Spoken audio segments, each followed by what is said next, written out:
أعوذ بالله من الشيطان الرجيم. بسم الله الرحمن الرحيم. الحمد لله الذي أنزل على عبده الكتاب ولم يجعل له عوجا قيما لينذر بأسا شديدا من لدنه ويبشر المؤمنين الذين يعملون الصالحات أن لهم أجرا حسنا ماكثين فيه أبدا وينذر الذين قالوا اتخذ الله ولدا ما لهم به من علم ولا لآبائهم كبرت كلمة تخرج من أفواههم إن يقولون إلا كذبا فلعلك باخع نفسك على آثارهم إن لم يؤمنوا بهذا الحديث أسفا إنا جعلنا ما على الأرض زينة لها لنبلوهم أيهم أحسن عملا وإنا لجاعلون ما عليها صعيدا جرزا أم حسبت أن أصحاب الكهف والرقيم كانوا من آياتنا عجبا إذ أوى الفتية إلى الكهف فقالوا ربنا آتنا من لدنك رحمة وهيئ لنا من أمرنا رشدا فضربنا على آذانهم في الكهف سنين عددا ثم بعثناهم لنعلم أي الحزبين أحصى لما لبثوا أمدا نحن نقص عليك نبأهم بالحق إنهم فتية آمنوا بربهم وزدناهم هدى وربطنا على قلوبهم إذ قاموا فقالوا ربنا رب السماوات والأرض لن ندعو من دونه إلها لقد قلنا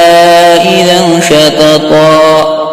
هؤلاء قومنا اتخذوا من دونه آلهة لولا يأتون عليهم بسلطان بين فمن أظلم ممن افترى على الله كذبا وإذ اعتزلتموهم وما يعبدون إلا الله فأووا إلى الكهف ينشر لكم ربكم من رحمته ويهيئ لكم من أمركم مرفقا وترى الشمس إذا طلعت تزاور عن كهفهم ذات اليمين وإذا غربت تقرضهم ذات الشمال وهم في فجوة منه ذلك من آيات الله من يهد الله فهو المهتد ومن يضلل فلن تجد له وليا مرشدا وتحسبهم أيقاظا وهم رقود ونقلبهم ذات اليمين وذات الشمال وكلبهم باسط ذراعيه بالوصيد لو اطلعت عليهم لوليت منهم فرارا ولملئت منهم رعبا وكذلك بعثناهم ليتساءلوا بينهم قال قائل منهم كم لبثتم قالوا لبثنا يوما أو بعض يوم قالوا ربكم أعلم بما لبثتم فابعثوا أحدكم بورقكم هذه إلى المدينة فلينظر أيها أزكى طعاما فليأتكم برزق منه وليتلطف ولا يشعرن بكم أحدا إنهم إن يظهروا عليكم يرجموكم أو يعيدوكم في ملتهم ولن تفلحوا إذا أبدا وكذلك أعثرنا عليهم ليعلموا أن وعد الله حق وأن الساعة لا ريب فيها إذ يتنازعون بينهم أمرهم فقالوا ابنوا عليهم بنيانا ربهم أعلم بهم قال الذين غلبوا على أمرهم لنتخذن عليهم مسجدا سيقولون ثلاثة رابعهم كلبهم ويقولون خمسة سادسهم كلبهم رجما بالغيب ويقولون سبعة وثامنهم كلبهم قل ربي أعلم بعدتهم ما يعلمهم إلا قليل فلا تمار فيهم إلا مراء ظاهرا ولا تستفت فيهم منهم أحدا ولا تقولن لشيء إني فاعل ذلك غدا إلا أن يشاء الله واذكر ربك إذا نسيت وقل عسى أن يهديني ربي لأقرب من هذا رشدا ولبثوا في كهفهم 300 سنين وازدادوا 9 قل الله أعلم بما لبثوا له غيب السماوات والأرض أبصر به وأسمع ما لهم من دونه من ولي ولا يشرك في حكمه أحدا واتل ما أوحي إليك من كتاب ربك لا مبدل لكلماته ولن تجد من دونه ملتحدا واصبر نفسك مع الذين يدعون ربهم بالغداة والعشي يريدون وجهه ولا تعد عيناك عنهم تريد زينة الحياة الدنيا ولا تطع من أغفلنا قلبه عن ذكرنا واتبع هواه وكان أمره فرطا وقل الحق من ربكم فمن شاء فليؤمن ومن شاء فليكفر إنا أعتدنا للظالمين نارا أحاط بهم سرادقها وإن يستغيثوا يغاثوا بماء كالمهل يشوي الوجوه بئس الشراب وساءت مرتفقا إن الذين آمنوا وعملوا الصالحات إنا لا نضيع أجر من أحسن عملا أولئك لهم جنات عدن تجري من تحتهم الأنهار يحلون فيها من أساور من ذهب ويلبسون ثيابا خضرا من سندس واستبرق متكئين فيها على الأرائك نعم الثواب وحسنت مرتفقا واضرب لهم مثل الرجلين جعلنا لأحدهما جنتين من أعناب وحففناهما بنخل وجعلنا بينهما زرعا كلتا الجنتين آتت أكلها ولم تظلم منه شيئا وفجرنا خلالهما نهرا وكان له ثمر فقال لصاحبه وهو يحاوره أنا أكثر منك مالا وأعز نفرا ودخل جنته وهو ظالم لنفسه قال ما أظن أن تبيد هذه أبدا وما أظن الساعة قائمة ولئن رددت إلى ربي لأجدن خيرا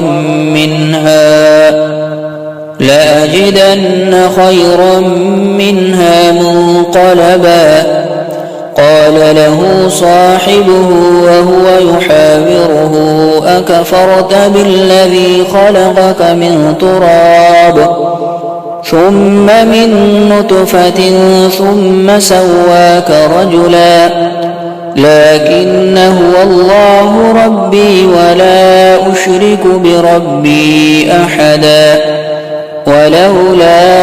إذ دخلت جنتك قلت ما شاء الله لا قوة إلا بالله إن ترني أنا أقل منك مالا وولدا فعسى ربي أن يؤتيني خيرا من جنتك ويرسل عليها حسبانا من السماء فتصبح صعيدا زلقا أو يصبح ماؤها غورا فلن تستطيع له طلبا وأحيط بثمره فأصبح يقلب كفيه على ما أنفق فيها وهي خاوية على عروشها ويقول يا ليتني لم أشرك بربي أحدا ولم تكن له فئة ينصرونه من دون الله وما كان منتصرا هنالك الولاية لله الحق هو خير ثوابا وخير عقبا واضرب لهم مثل الحياة الدنيا كماء إن أنزلناه من السماء فاختلط به نبات الأرض فأصبح هشيما تذروه الرياح وكان الله على كل شيء مقتدرا المال والبنون زينة الحياة الدنيا والباقيات الصالحات خير عند ربك ثوابا وخير أملا ويوم نسير الجبال وترى الأرض بارزة وحشرناهم فلم نغادر منهم أحدا وعرضوا على ربك صفا لقد جئتمونا كما خلقناكم أول مرة بل زعمتم أن لن نجعل لكم موعدا ووضع الكتاب فترى المجرمين مشفقين مما فيه ويقول يا ويلتنا ما لهذا الكتاب لا يغادر صغيرة ولا كبيرة إلا أحصاها ووجدوا ما عملوا حاضرا ولا يظلم ربك أحدا وإذ قلنا للملائكة اسجدوا لآدم فسجدوا إلا إبليس كان من الجن ففسق عن أمر ربه أفتتخذونه وذريته أولياء من دوني وهم لكم عدو بئس للظالمين بدلا ما أشهدتهم خلق السماوات والأرض ولا خلق أنفسهم وما كنت متخذ المضلين عددا ويوم يقول نادوا شركائي الذين زعمتم فدعوهم فلم يستجيبوا لهم وجعلنا بينهم موبقا ورأى المجرمون النار فظنوا أنهم مواقعوها ولم يجدوا عنها مصرفا ولقد صرفنا في هذا القرآن للناس من كل مثل وكان الإنسان أكثر شيء جدلا وما منع الناس أن يؤمنوا إذ جاءهم الهدى ويستغفروا ربهم إلا أن تأتيهم سنة الأولين أو يأتيهم العذاب قبلا وما نرسل المرسلين إلا مبشرين ومنذرين ويجادل الذين كفروا بالباطل ليدحضوا به الحق واتخذوا آياتي وما أنذروا هزوا ومن أظلم ممن ذكر بآيات ربه فأعرض عنها ونسي ما قدمت يداه إنا جعلنا على قلوبهم أكنة أن يفقهوه وفي آذانهم وقرا وإن تدعوهم إلى الهدى فلن يهتدوا إذا أبدا وربك الغفور ذو الرحمة لو يؤاخذهم بما كسبوا لعجل لهم العذاب بل لهم موعد لن يجدوا من دونه موئلا وتلك القرى أهلكناهم لما ظلموا وجعلنا لمهلكهم موعدا وإذ قال موسى لفتاه لا أبرح حتى أبلغ مجمع البحرين أو أمضي حقبا فلما بلغا مجمع بينهما نسيا حوتهما فاتخذ سبيله في البحر سربا فلما جاوزا قال لفتاه آتنا غداءنا لقد لقينا من سفرنا هذا نصبا قال أرأيت إذ أوينا إلى الصخرة فإني نسيت الحوت وما أنسانيه إلا الشيطان أن أذكره واتخذ سبيله في البحر عجبا قال ذلك ما كنا نبغي فارتد على آثارهما قصصا فوجدا عبدا من عبادنا آتيناه رحمة من عندنا وعلمناه من لدنا علما قال له موسى هل أتبعك على أن تعلمني مما علمت رشدا قال إنك لن تستطيع معي صبرا وكيف تصبر على ما لم تحط به خبرا قال ستجدني إن شاء الله صابرا ولا أعصي لك أمرا قال فإن اتبعتني فلا تسألني عن شيء حتى أحدث لك منه ذكرا فانطلقا حتى إذا ركبا في السفينة خرقها قال أخرقتها لتغرق أهلها لقد جئت شيئا إمرا قال ألم أقل إنك لن تستطيع معي صبرا قال لا تؤاخذني بما نسيت ولا ترهقني من أمري عسرا فانطلقا حتى إذا لقيا غلاما فقتله قال أقتلت نفسا زكية بغير نفس لقد جئت شيئا نكرا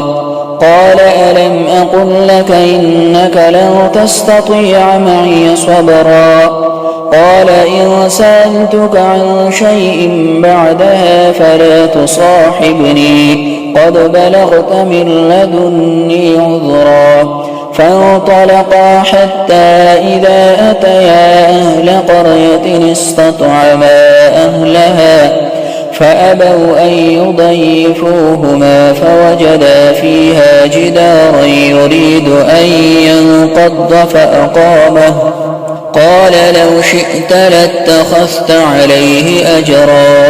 قال هذا فراق بيني وبينك سأنبئك بتأويل ما لم تستطع عليه صبرا أما السفينة فكانت لمساكين يعملون في البحر فأردت أن أعيبها وكان وراءهم ملك يأخذ كل سفينة غصبا وأما الغلام فكان أبواه مؤمنين فخشينا أن يرهقهما طغيانا وكفرا فأردنا أن يبدلهما ربهما خيرا منه زكاة وأقرب رحما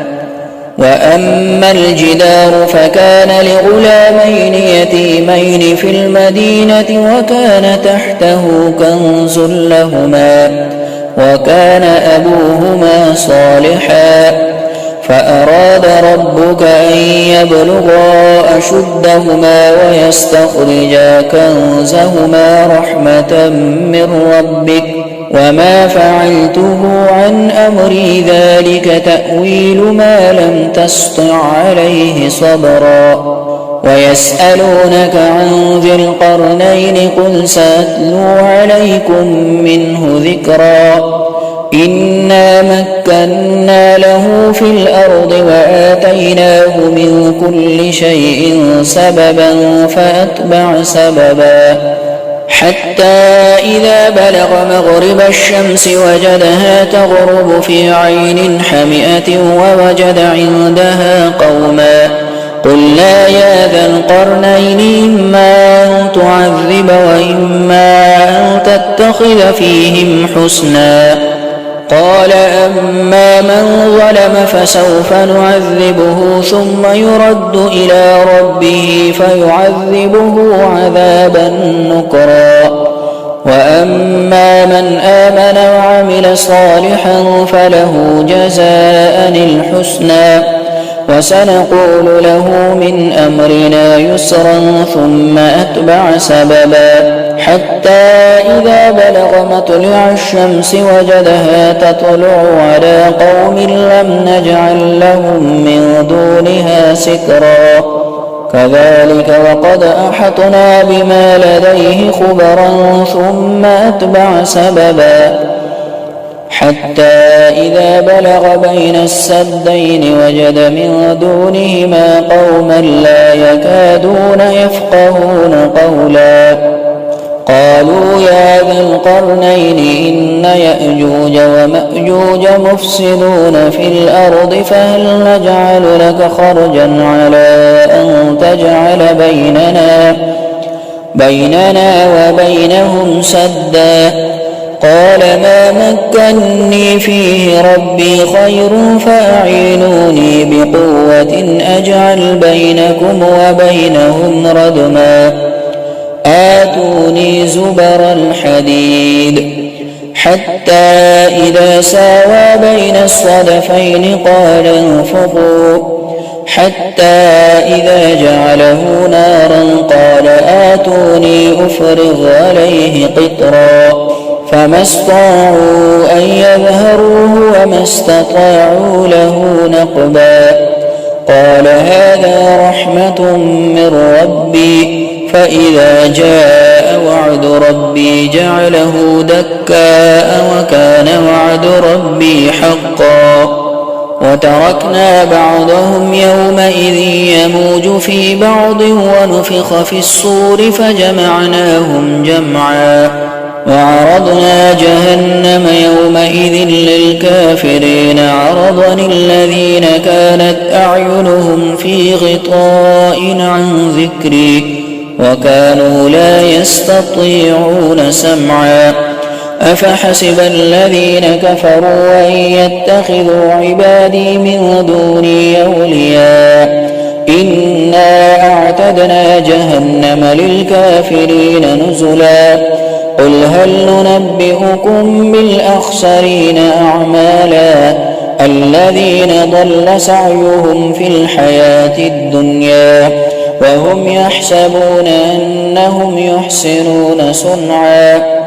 أولئك الذين كفروا بآيات ربهم ولقائه فحبطت أعمالهم فلا نقيم لهم يوم القيامة وزنا ذلك جزاؤهم جهنم بما كفروا واتخذوا آياتي ورسلي هزوا إن الذين آمنوا وعملوا الصالحات كانت لهم جنات الفردوس نزلا خالدين فيها لا يبغون عنها حولا قل لو كان البحر مدادا لكلمات ربي لنفد البحر قبل أن تنفد كلمات ربي ولو جئنا بمثله مددا قل إنما أنا بشر مثلكم يوحى إلي أنما إلهكم إله واحد فمن كان يرجو لقاء ربه فليعمل عملا صالحا ولا يشرك بعبادة ربه أحدا.